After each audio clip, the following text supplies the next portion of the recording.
Hi knitters, welcome to episode 96 of the Knitty McPurly podcast. I am Devin Ventry. You can find me online at knittymcpurly.com. Over on Instagram, I am Knitty McPurly. And if you want to email me, I am devin@knittymcpurly.com. Please hit the subscribe if you are new, like this video. It lets YouTube know that this video is good and then it shows it to more people. So if you could do that, that would be awesome.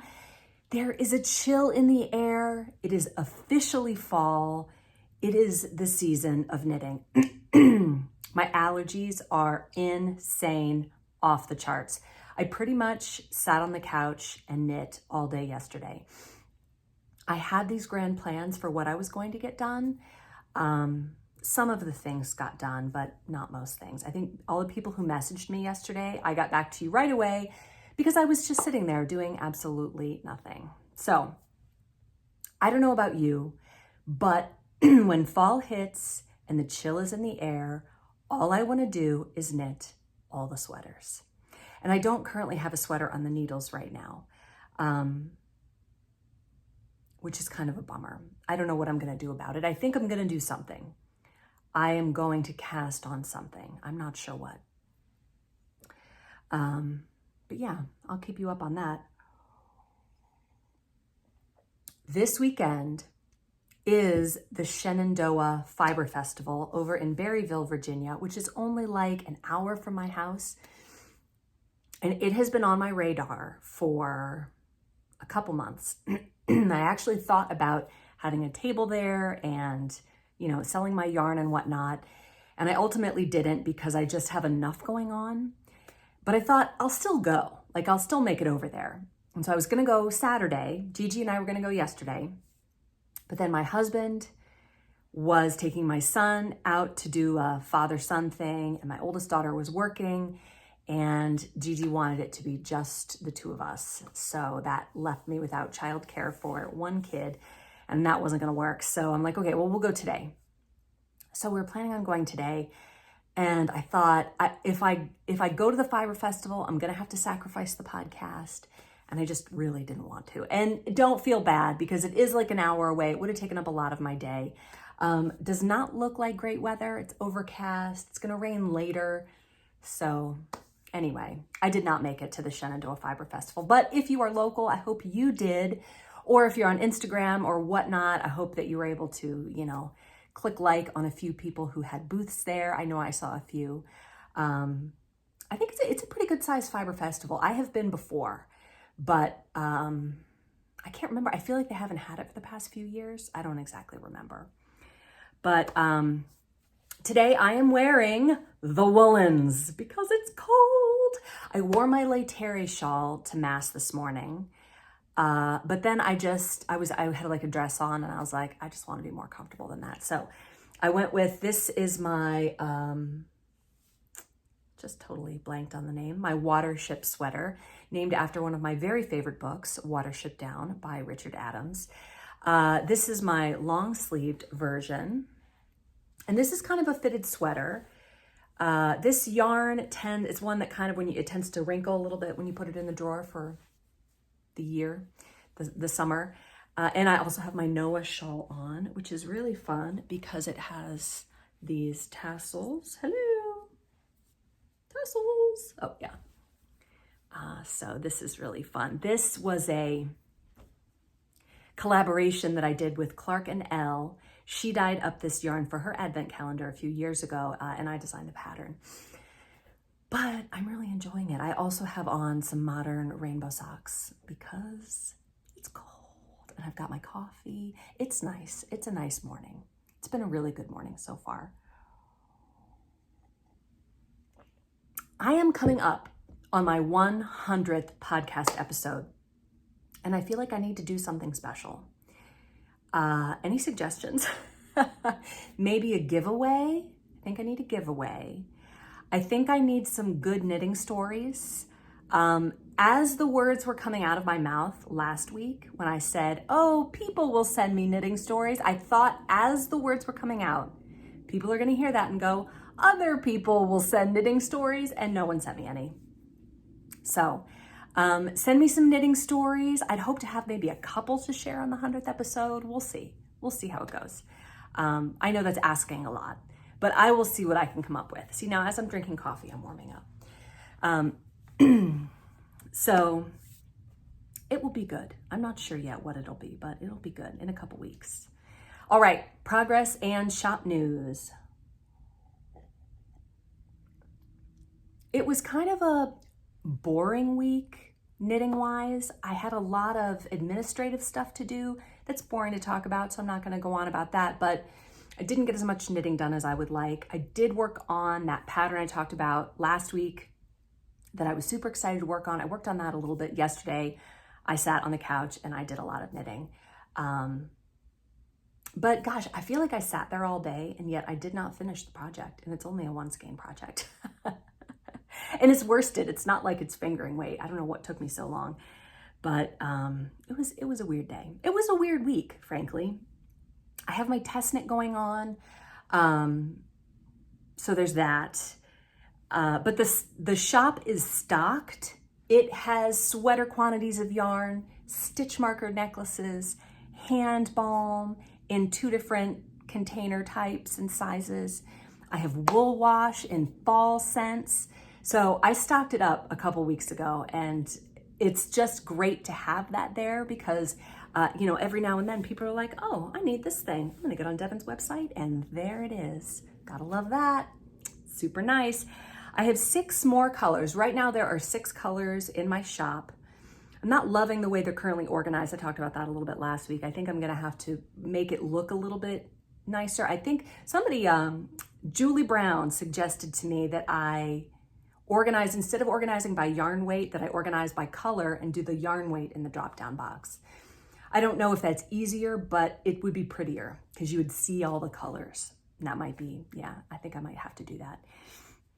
But I do have 6 more colors that are coming up, definitely by Black Friday. I'm not gonna put a hard deadline on it because I'm not sure, things happen. And some days you have allergies and you just feel like sitting on the couch and knitting. So that happens too. But yeah, so I don't know. I think I'm gonna have to cast on a sweater, and I'm gonna have to get to my word and topic of the week, which for this week, I'm gonna be talking about Merino. Merino is the breed of sheep that even non-knitters have heard of. If you are a knitting aficionado, which probably you are because here you are watching this podcast, then you probably know several breeds of sheep. Like we know the blue-faced Leicester, we know about Corriedale. What else? I'll be honest, I knit with a lot of Merino, but even non-knitters, even regular people know about Merino because it's a very common wool that is labeled on labels. Like you'll see, oh, this is a Merino sweater, meaning, in our minds, we're thinking it's a soft wool, right? It's not like cashmere. Cashmere is another one that most people know. Have we talked about cashmere? Yes. Did we? I think we did. Anyway, today we're going to be talking about the word Merino. Merino is a fine wool breed of sheep from Spain, and the word dates back to 1781. There are a few different ideas about where this word derived from, but I think the one that makes the most sense to me is from the Arabic. The Merini were the tribe of sheep farmers in Northwest Africa whose sheep were imported into Spain in the 14th and 15th century to improve local breeds. So it makes sense if they're the Merini, it makes sense that these new sheep that were bred with Spanish sheep at that time would be called Merinos. That makes sense to me. So from the early 19th century, that is what those sheep were called, and that is what its wool was called, which sent me to the Fleece and Fiber source book. Did I have that right? No. The Fleece and Fiber source book. I took the cover off because it looks cuter in my house without the cover. But there is a whole section on Merino, and I'm just going to read a little bit of that and show you a couple pictures. Merinos are truly the royal family of the wool world. They may also bear the only breed name that is commonly recognized because it is so often appears in catalog descriptions and on yarn labels and sweater labels and blanket labels and whatever else. Spain is separated from Morocco by a mere 8-mile gap of water known as the Strait of Gibraltar. Who knew it was only 8 miles? That's like swimmable if you're super fit, which I'm not. It has long been a point of ready exchange between Europe and Africa. The history of the Merinos is one that crosses both sides of this blue ribbon between the Atlantic and the Mediterranean. In the 12th and 13th centuries, Spanish royalty began importing rams from the Beni Merines, members of a Berber tribe centered in the area of present-day Morocco. So they're called the Beni Merines here. The other source I looked at called them the Merinis. Probably they had more than one reference. So they brought them over to cross with their good Spanish sheep, and this was a match made in heaven. The Spanish ewes, when bred to the African rams, yielded fine wool sheep like none other. They were named Merinos after the African tribe. By the Middle Ages, the Spaniards had refined these sheep to a point where Spain held a corner on the European wool market, which I imagine at that time was kind of significant because there was like a mini ice age, like it just got really cold in the early Middle Ages. It was before like the Renaissance, like it's that period of history where we don't know anything about because everybody was so cold. They outlawed the export of merino sheep with the penalty of death to anyone found breaking the law. Then in the 1700s, some Spanish monarchs began giving breeding stock to their relatives in other European courts, ultimately leading to the Merino's expansion across Europe and around the globe. Starting in 1793, Merinos were exported to North America from Spain in several small lots. In 1809, William Jarvis, a Vermont native and then American consul to Portugal, brought over a ship full of Portuguese Merinos, more than 3,500 animals, providing the real foundation for the Merinos in America. The ubiquitous nature of merino wool in the marketplace and the fact that it's processed industrially in such massive quantities might give the impression that merino is merino is merino, that it's a single, consistent type of soft, fine fiber, but it is not. All merino falls within what is generally considered the fine range of wool, and it can all be used for next to the skin wear, such as what I'm doing right here. Although the softness levels do vary noticeably, they span from the finest merino wools to the coarsest. The span is wider than most other breeds, running from about 11.5 microns to about 26 microns at the upper end. There are ultra-fine merinos, and then there are strong merinos, which is coarse for this family of sheep, but the coarser it is, the more durable that it is, and every step in between.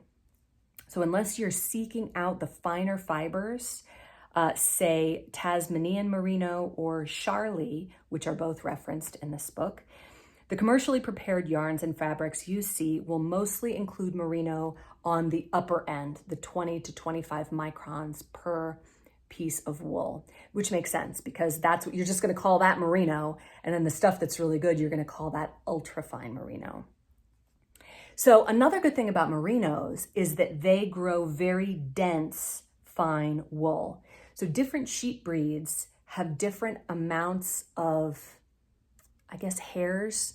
What are they called? Wool points, hairs.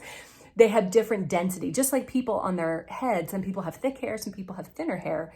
That refers to how many hairs grow out of like 1 square inch of skin. And the merinos have a lot, which is really nice. So, and because it is so dense, it gets dirty on the outside when the sheep are walking around being sheep, but that inner layer stays clean. And it's protected by a lot of like lanolin that keeps it soft and clean and nice, and it's just easier to process. And when it's easier to process and you have to do less stuff to it, it gets damaged less. Just like processing hair. It's very much the same. So a fine merino has 72 wool follicles per square millimeter Wow, that's a lot of wool follicles. A medium merino has 65 and a strong merino has 57. So they're going to have less because each one is coarser. Compare that to a Corriedale, which has only 29 follicles per square millimeter, or a Suffolk with 20. So like I said, it really keeps, when it's so dense like that, it really keeps that under layer really nice and clean. Merino is a near miraculous wool, yet its easy availability means it is often used to make textiles, for which another breed's wool would probably be more appropriate. Select one of the finest merinos to make an exquisite, delicate, extraordinarily soft garment and wash it very carefully. Use a comparatively sturdier merino for plenty soft fabrics that will wash and wear better. But for durability, if you are making a rug, you're gonna want to go for something that is sturdier and hardier, doesn't need to be quite as soft. So like I said, those excerpts that I just read are from the Fleece and Fiber Source Book by Robeson and Acarius. I feel like I've met them before. I went to a fiber retreat, Solitude Wool. Yeah, I feel like they had a fiber retreat and I met them a couple of years ago, maybe 10 years ago. I learned a lot, but you know, there's this much information about all of the different sheep breeds and where they come from. And it's a really interesting book. If you have any interest in that, this is a great resource. I've also been learning about coloring my own hair. You can see I've kind of updated it a little bit. I've got a lot of different things going on in my hair right now, but whatever, it's all fine. Because dyeing wool and coloring hair have a lot in common, which makes sense because wool and hair is not that different. It's basically an animal protein fiber. And yeah, it's really interesting. But this book has a lot of good information about all those sheep breeds. I remember one of the most interesting things about this book was learning about the sheep on the Falkland Islands, which are those islands that are off the coast of South America, not far from Antarctica. And it's such a pristine place that the sheep there are very healthy. And because it's so far from everywhere else, I think there's just not a lot of breeding, you know, like they're just very pure, good sheep. And I'm like, gosh, I want to go there someday. How awesome would that be? I mean, it's far and probably cold, I would imagine. It's right off the coast of Antarctica. But I think you could probably go, I guess when it would be winter in the Northern Hemisphere, it'd be summer in the Southern Hemisphere. Let's take a cruise. I don't know. Sounds like fun. Okay, that brings me to knitting fantasies. I think this episode today might be a little bit short. It's just kind of what I ended up with, but I really wanted to stop in and see you guys. Even if it's short, I think it will be fun. So I was looking online for something interesting that we could talk about for knitting fantasies. And I was thinking back to this vintage pattern that I showed a couple episodes ago.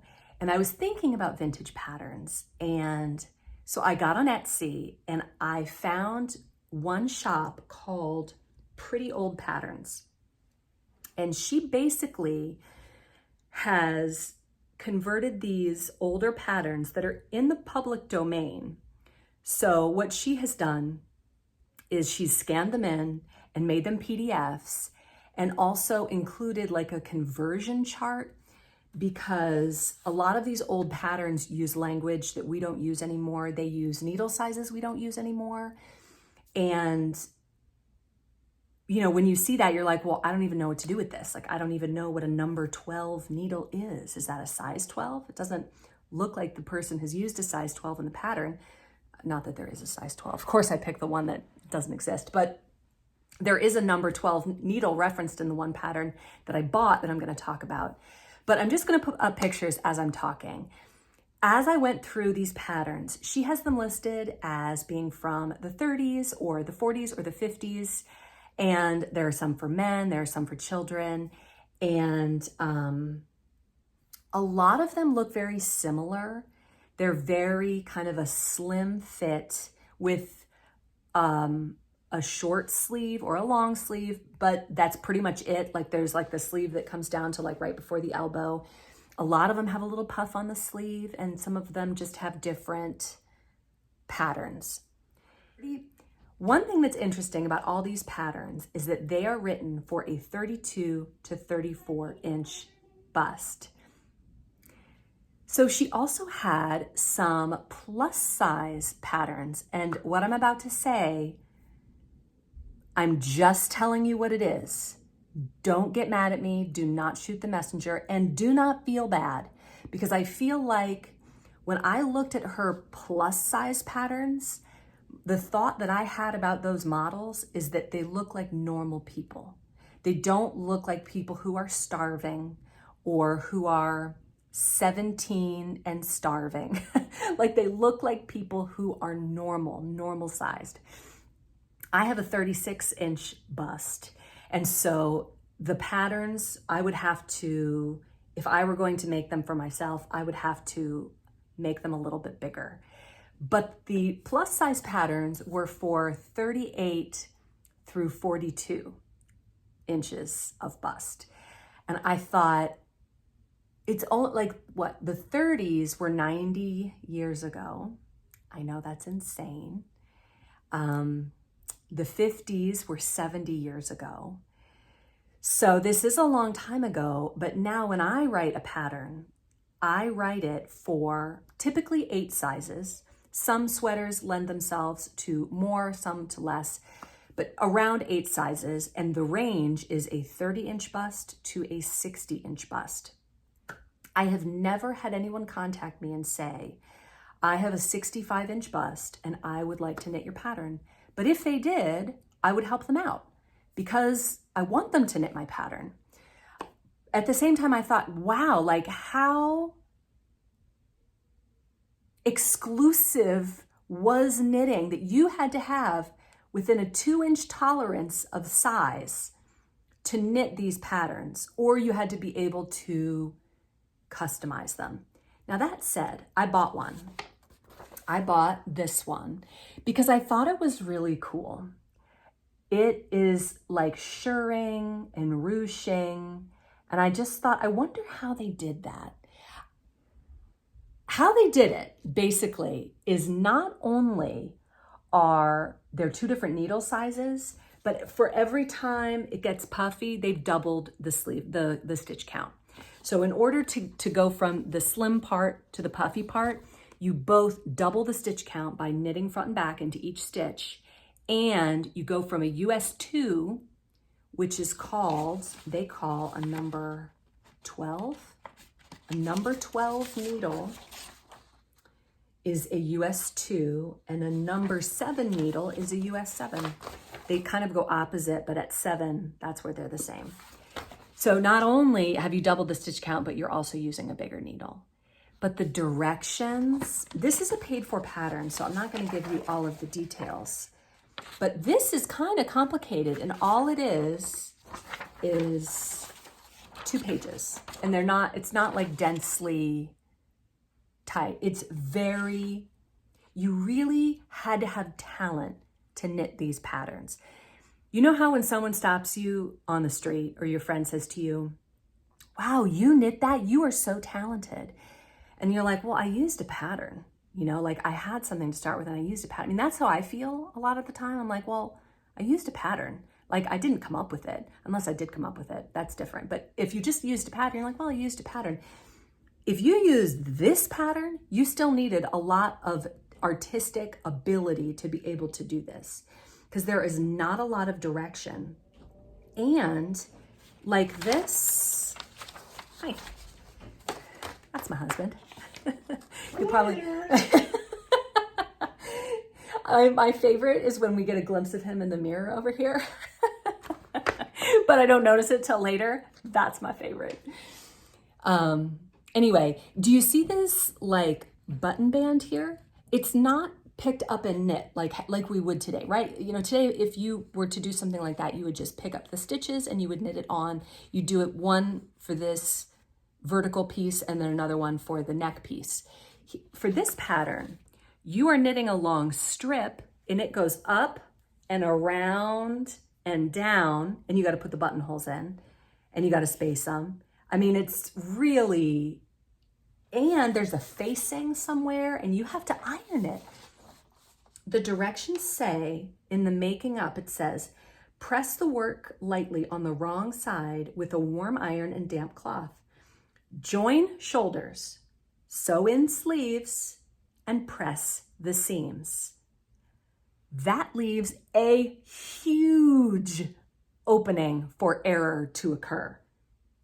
Join the shoulders, sew in the sleeves, press the seams. Like just in the pressing, you could ruin the whole thing. I mean, you don't want to like, push that iron down. You want to basically, like it says to use a press cloth, but even still, I wouldn't put the iron down right on the press cloth. You'd want to kind of hover it and push the steam button. Did they even have a steam button in 1950?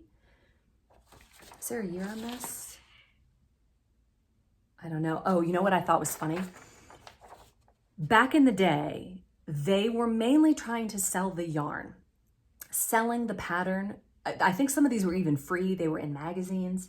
So they were aimed towards selling the yarn rather than pattern. And it says, the measurements and quantities given in this leaflet are correct if Monroe spun wool is used, but will not be reliable with any other wool. In other words, buy my yarn, please. That's so funny. So, so the rest of the making up directions say, sew up the side and sleeve seams and press them. Sew on the left front under wrap, which I think is like a facing that we've knit, which here are the directions for the under wrap. Cast on 16 stitches. Using number 12 needles, work in garter stitch until the strip is long enough to go up the front, then cast off. Okay.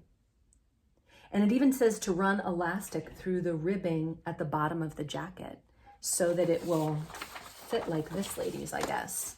But hers is quite fitted. I mean, her arm is probably there to cover up like rolls. Though this young lady probably has never had any children. I would have to definitely. It's just, I don't know. This is just something that we don't really do anymore. We don't wear things like this anymore. But I don't know. This lady looks like on the border between normal and starving. Like she's a couple cheeseburgers away from looking like a normal person. But I feel like I just want to give her a pair of sweatpants and be like, just relax, sweetheart, please. Anyway, that's my modern take on that. But I really like these vintage patterns. This one is written for, I want to say 34 inch. It says to fit a 34-inch bust, length from shoulder at armhole edge, which must be the sleeve. It says 16 inches. Length of sleeve seam, which would be underneath, and that is only 3.5 inches. This is what it says for tension, which is gauge, I guess. 11 stitches to 2 inches in width and 8 rows to 1 inch in depth. Interesting way of putting it. Yeah, it's just really cool to see these old patterns. It makes me think we knitting designers are really coddling you by writing the patterns the way that we do. Like we give every size, we give tons of direction, like you have directions for every single stitch and still you're complaining. No, I'm kidding. But really, like it would take real skill to knit that jacket and have it look like that because of these directions are just so vague. And I feel like probably they're vague because one person knit it one time, wrote it down and said, just get people to buy the magazine or whatever it was. At the time, like it wasn't the same. You really had to know what you were doing as a knitter. Not that we don't, we do learn a lot as we knit. And I feel like a good way to do that is through these patterns that hold our hand. A lot of you talked to me about Stephen West patterns and how he holds your hand through it. And all that is a learning experience. It's just interesting. I always tell my daughters whenever they're trying to sew, Like I was left alone to sew. Like I had to make my own mistakes. I had to figure out how to thread the machine. I had to figure it out. And when you figure it out, you know it super well. And it gives you a level of competence that you don't have when someone walks you through every bit of it. It's like when you're driving somewhere using your GPS. If I'm driving somewhere using my GPS, I couldn't get back there. But if I had to use my brain and think it out and make the mistakes and do the turnarounds, I would remember how to get there. So there are benefits to both. They're both learning experiences. One offers less frustration. I will continue to write my patterns like I do. But if you're interested in knitting an older pattern like this, her site is it's on Etsy, and she is Pretty Old Patterns, and you can find any of the ones that I showed in the pictures or the one that I bought, which is called Shirred Jacket. She gives you modern equivalents like, oh, this is a fingering weight wool, and these are the actual needle sizes that you need so that you could actually make this if you wanted to. So there we have it. So anyway, moving right along. So here's what happened. As I said at the beginning, no one sent me a story, but I thought, it doesn't mean I'm not going to tell a story. Sometimes I don't tell a story, but today I'm going to tell a story. I thought, I have told parts of my story before. I don't know that I've ever told the whole thing all in one time. I did an interview with politically incorrect knitters, and I think I may have told the whole story then. I don't know. But I'll tell it today, and it'll probably come out different. I learned how to sew when I was a kid, like young. I was like my friend Sherry, who sent in the story about just needing to make things. I had to. I would sit on the floor every Saturday with my sewing machine on the floor, and I would work the pedal with my knee, and I would watch whatever movie was on TV because it was the 80s, and that's what you did. You didn't, there was no streaming. You all know, you all remember, you were there. I watched whatever movie was on TV. A lot of times it was like the Kung Fu movie or the Godzilla 8 Tokyo movie. And I would make whatever. I would sew whatever to whatever other thing, and that's what I did. But I always wanted to knit. Always. But I never met a knitter or a crocheter. I really wanted to knit. To me, the two needles were more interesting than the crochet hook. I don't know why. I always felt like crocheting was like cheap knitting. And it's totally not. Like I feel like they both have their benefits, and they kind of they look different, the fabric looks different. Like I love crochet for little animals or hats, even sweaters. I've seen sweaters that are beautiful done in crochet, but I just never met anyone who did that, who could teach me. And then in 2005, I was pregnant with my daughter, and I was working as a technical writer for a software company. Yes, I did write software manuals, which I really liked, and which was good practice for writing knitting patterns because it's a technical sort of writing. I actually really enjoyed writing software directions. It's weird, I know. But I had a friend. What did she do? She was like a tester. Like she would test the software, and so we would work together. Her name was Nikki, and she could crochet. And so she taught me how to crochet, and I basically made a ton of rectangles. I made scarves and blankets, and I was pregnant, so I made baby blankets. And I did that for a while, but I didn't know about yarn. Like I didn't know you could buy yarn at places other than Michael's, and that yarn came in anything other than acrylic. And like I didn't know what to do with my ends, so I would just tie them in a knot and then cut them off. Like I was like, this is wrong, but I didn't know better. So I crocheted, but again, I could only do rectangles, and rectangles are only so interesting. So then in 2012, I was pregnant with my boy. He was the third one, and I met my friend Lisa, who could knit. And she was just the coolest person I have ever met in my life. And she was a knitter, and she was going to teach me how to knit. And I was knee deep in a painting project at the time. And I thought, if I learn how to knit, I'm not going to do anything else. I am going to be obsessive about it because that's what I do. So I'm like, don't teach me right yet. I have to finish up this painting project. Finish that up. And I was like, okay, I'm ready to learn. And I knit obsessively for 5 years, basically. You know, every minute. If I was walking around, I was knitting. If I was nursing the baby, I was knitting. If I was doing whatever, I was always knitting. And yeah, and then in 2017, I was like, I can write a knitting pattern. And I was on my way. I kind of started designing, which led me into dyeing, and now I have a little business. So life is good. Yeah, I owe a lot to knitting. I was emailing yesterday with a knitter who just lost her husband. And I was like, how? Like, how? And she was like, I don't know. I don't know how to continue going on. She's like, but I'm knitting because that is something for me to do.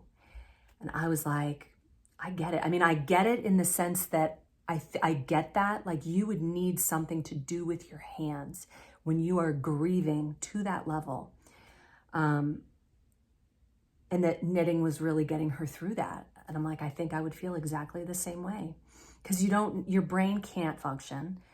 You can't, like, you'd be like, how am I supposed to live my life? But I can knit. This is something I can do. And on that note, if you have a knitting story that you would like to share with me, please email it to me, devin@knittymcpurly.com. I would love to share it on the podcast.